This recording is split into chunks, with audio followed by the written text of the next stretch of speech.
Hello दोस्तों, आप सभी का मेरे चैनल पे फिर से एक बार स्वागत है। और आज का हमारा टॉपिक है मौर्यकालीन अर्थव्यवस्था, जो कि MHI 5 से रिलेटेड है। तो आइए वीडियो को शुरू करते हैं और देखते हैं कि इन सारी चीज़ों की जानकारी हमें कहाँ से मिलती है।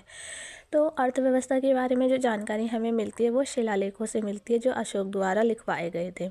दूसरी जो जानकारी हमें मिलती है वो अर्थशास्त्र से मिलती है, जो कौटिल्य द्वारा लिखा गया एक ग्रंथ है। तीसरा जानकारी जो हमें मिलती है वो मैगस्थनीज ने बताया है कि किसान जो होते थे वो आबादी का एक बहुत बड़ा भाग होते थे, जो कि अर्थव्यवस्था में एक महत्वपूर्ण भूमिका निभाते थे। तो अब हम देखेंगे कि जो मौर्यकालीन अर्थव्यवस्था है वो किन किन स्तंभों पर टिकी हुई थी। तो पहला जो स्तंभ है वो है कृषि। और सभी को पता होगा कृषि एक महत्वपूर्ण भूमिका निभाती है अर्थव्यवस्था में। कृषि में कई तरह के टैक्स लगाए जाते थे, जैसे कि मिट्टी की उपजाऊ पर लगाया हुआ कर, और भी अलग अलग तरह के कर होते थे।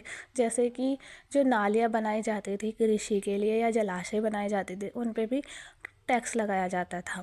अब हम देखेंगे कि हमारा जो दूसरा पॉइंट है वो है गैर कृषि। गैर कृषि में कई सारे टॉपिक आते हैं, जैसे कि संसाधन।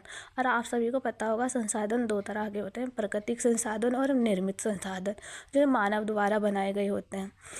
और दूसरा आएगा हमारा व्यापार गैर कृषि में। और तीसरा खनिज, धातु, सोना, लोहा, हीरे और महत्वपूर्ण जो चीज़ें होती हैं वो सारी गैर कृषि में आता है।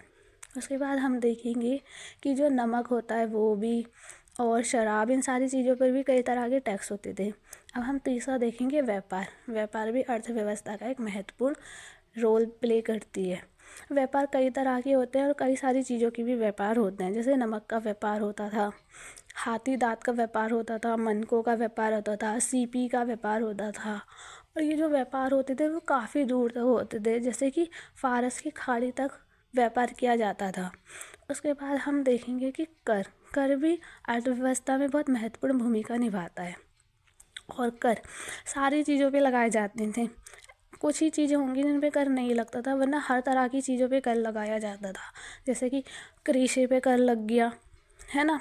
और जो हम व्यापार कर रहे हैं उस पे कर लगाते थे। उसके बाद जैसे कि कोई यज्ञ कर रहा है, बलि कर रहा है, तो बलि पे कर लग गया, और व्यापार पे कर लग गया, कृषि पर कर लग गया, ज़मीन पे कर लग गया। काफ़ी सारी तरह के कर होते थे। तो आप इस तरह से, अगर आपका क्वेश्चन आता है पेपर में, तो आप मौर्यकालीन अर्थव्यवस्था को इस तरह से समझा सकते हैं अपने पेपर में। उसके बाद आप देखोगे कि इसमें कई सारे मैंने पॉइंट छोटे छोटे कर दिए हैं।